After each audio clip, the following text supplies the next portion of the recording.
Sorry, thanks for hanging with me. This technology is just killing me here. And you're like, yeah, well, the practice test is killing me, Mr. Newell. I know, right? So sorry about that, but we're definitely going to help you out there. So where we left off there was trying to zoom in correctly on our graph. We did type it in correctly there. And so we're going to go to the zoom function there. And I'm thinking we're just going to need to zoom out because this is just way too close. Okay, so still can't really see it very well. What is going on there? Let's go back to y equals. Make sure we did type it in correctly. X squared minus 9, good. Then we have an x plus 1, good. And then we have an x plus minus 2 all squared, good. Okay, so then we're trying to still get our zooming working there. And we're going to have to do this one, I'm thinking in class. Because my calculator, this whole computer just keeps dying. Yeah, I don't know what's going on, man. This technology is just killing me here. Sorry about that. So to help you out there with this next one with multiplicities, so if it's even, it bounces, the multiplicity bounces like the fourth power. If it's odd, then it just goes through. So your answer to help you there with for number 24, we're not going to ask you to find the relative maximum minimum on the test. For number 24 specifically, some of the other ones we will. But this one, I just want you to graph it. And so we're just going to find those zeros. So at x equals negative 2 and at x equals 1, positive 1. Let's see here. This is going to be x to the fourth with x to the fifth is going to be an x to the ninth power, which is odd degree there. And so it is going to be a 2x to the ninth is going to be the leading coefficient. So I can show you in class how to do that. And so because of that, the end behavior is going to be just like x cubed. So the end behavior is going to be as x approaches negative infinity, y approaches, let's see here, so it's going to be like that. So y approaches negative infinity. As x approaches positive infinity to the right, then y is going to approach positive infinity as well. So there's the end behavior. The graph should look like at negative 2 we have a 0. And then at 1 we have a 0.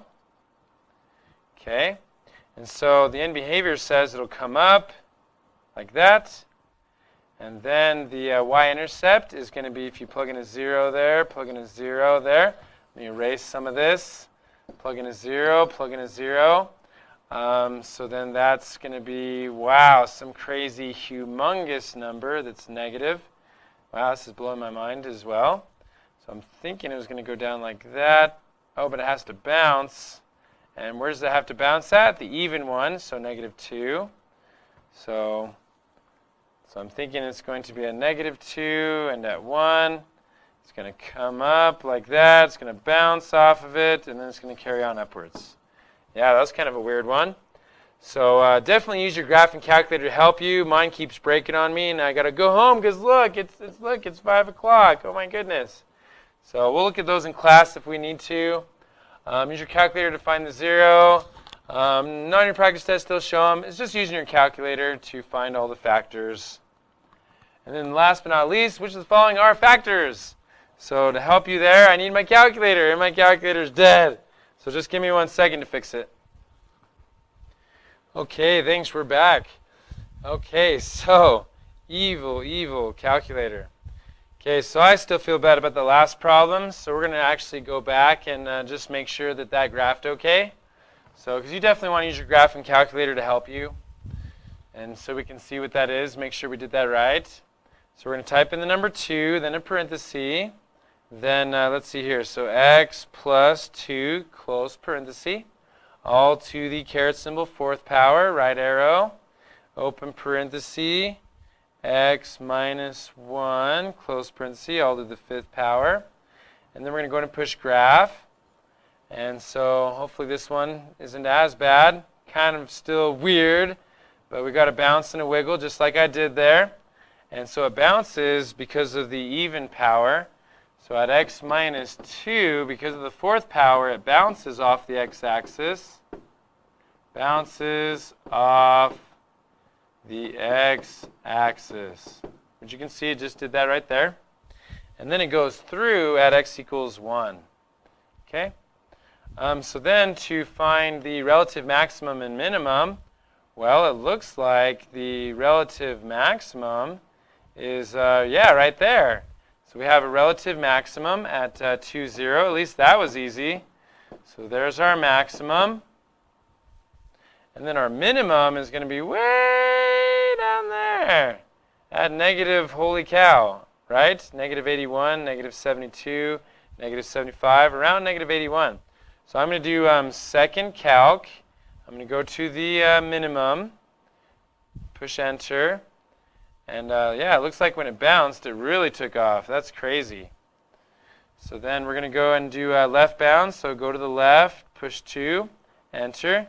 Go to the right until you're negative 81, negative 72, negative 53, negative 32, negative 14. Yeah, there's a good to the right. There we go.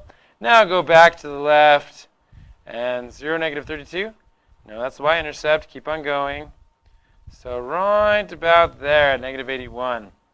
Okay, so then we have a minimum at negative 0.6666 repeating, and negative 0.81 is right there. So we have a minimum way down here, so at negative 0.66 repeating, comma, negative 81. What an ugly, I'm going to change this for next year, because this is just not a nice practice test equation. Sorry about that. Because, it says to, label it. Yeah, right. So sorry about that. That was kind of tricky and hard for you there. We're going to jump over now to number 25. So is it a factor? Yay, this one's not too bad. Use your calculator. It goes faster. As long as my calculator doesn't freeze. So we're going to type in the equation. That's the first step. Then you can do all of them supersonic fast, right? So 3x squared minus 7x, and then minus 6. So you're going to go ahead and graph it first of all. There it is. Cool. So then we need to know, are each of these factors or not? Well, I mean, the way that I taught you in class without a calculator is to set it equal to 0. So we get plus 1, so we get x equals 1. And then everywhere you see an x, you're going to plug it in. So that would be 3 times 1 squared minus 7 times 1 minus 6. So 1 squared is just 1, so we get 3 minus 7 minus 6.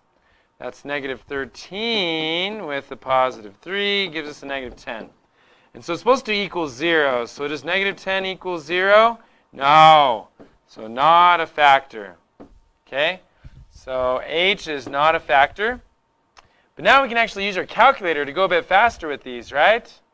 So for G, for 25G, you're going to do x plus 2. So don't forget you're going to use a negative 2, not a positive 2. So second calc, value is what we're going to use, number 1. And so plug in a negative 2.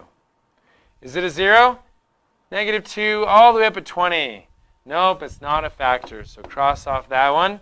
Not a factor because 20 is not 0. Now we're going to try second calc value. This time we're going to try plugging in a 1. Well, you can already see that if you plug in a negative 1 or a positive... Oh, wait. We did h, which was a negative 1, but it was actually x equals 1. And it wasn't a factor. So we need to try this one now. Yeah, that's negative 1, and that's a positive 3. I'm thinking those two are probably factors. But let's see if we're right. So we're going to plug in a what? A negative 1 this time instead of a positive. Ouch, that hurt.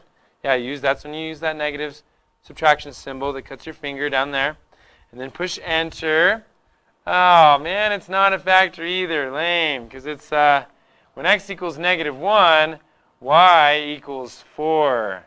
And so 4 is not 0, so not a factor, no. Man, that's a lot of no's. Man, I don't like no's, okay? Well, hopefully 3 is a factor. I think it is. Second calc, we're going to go into value, plug in a positive 3. Woo! It is a 0 on the x-axis. Nailed it. Cool. So then x equals 3 is a big fat yes, and we circle it and we cheer. Woo! It's a factor! Okay. Another thing you could have done is factored it and see what the zeros are and then put yes or no. Yeah, I didn't think of that till just now. Okay, 26. Last but not least, 26 to 27. We're almost done. Thanks for watching these videos with me. and bearing with all the errors that I keep getting?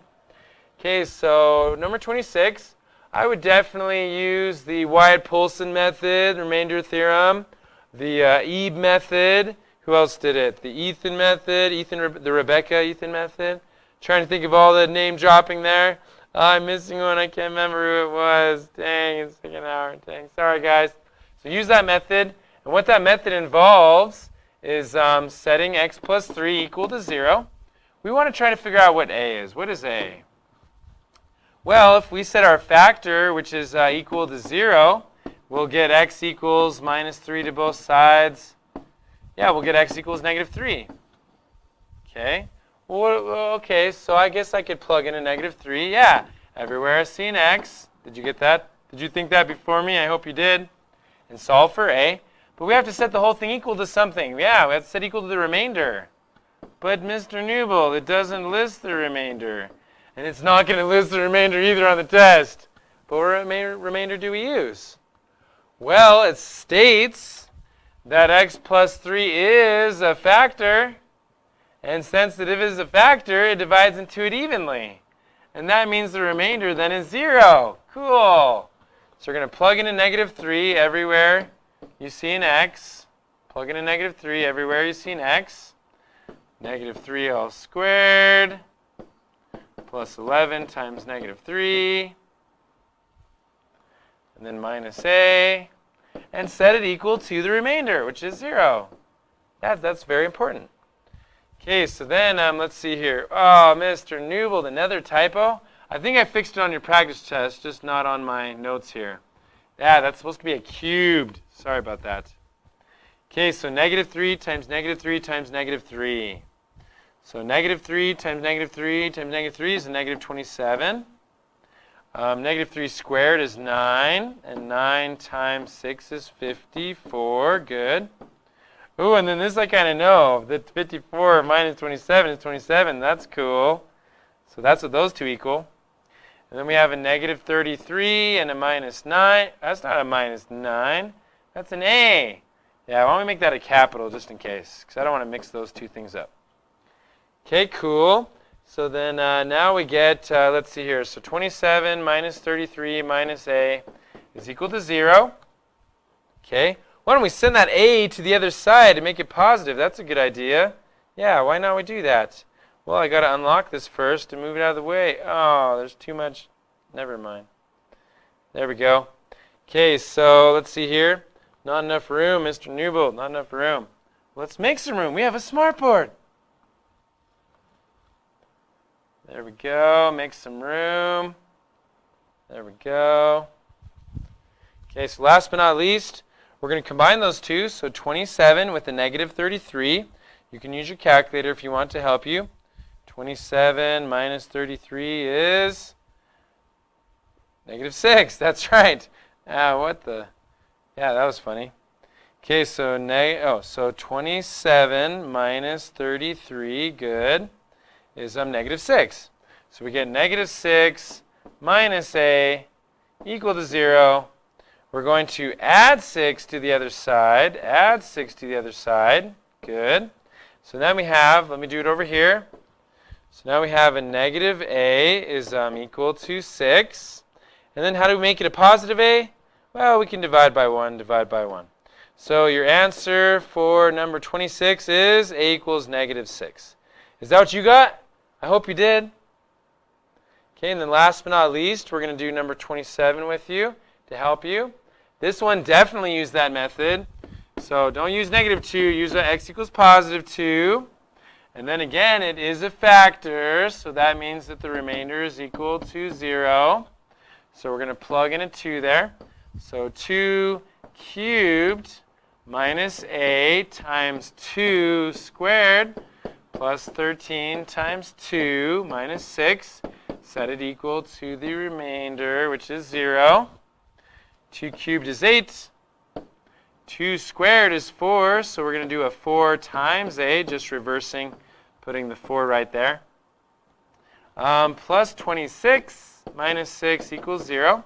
Well, 26 minus 6 is just 20. And a minus 4a you can't really combine. So that's weird. But we can add the a with the 8, with the 20. So we get negative 4a, and then 8 plus 20 is 28, good, equal to 0. Then we're going to minus 28 to the other side, minus 28 to the other side. So then we get negative 4a is equal to a negative 28. Then that's right, divide by negative 4 to both sides, divide by negative 4 to both sides. A equals negative 28 over negative 4, which is, doing your calculator, it's just positive 7. So A is equal to positive 7. You finished the video? Yeah, you finished. Good job. That took a while, didn't it? Sorry about that. But definitely helped preparing you for the test, so good job with that. And so email me if you have any questions. Come see me Monday morning, Tuesday morning. Oh, no, not last minute. You got to email me. So do it over the weekend. Watch the videos again to get some more help. Appreciate it, and thanks for watching. Peace out. Thank you. Take care.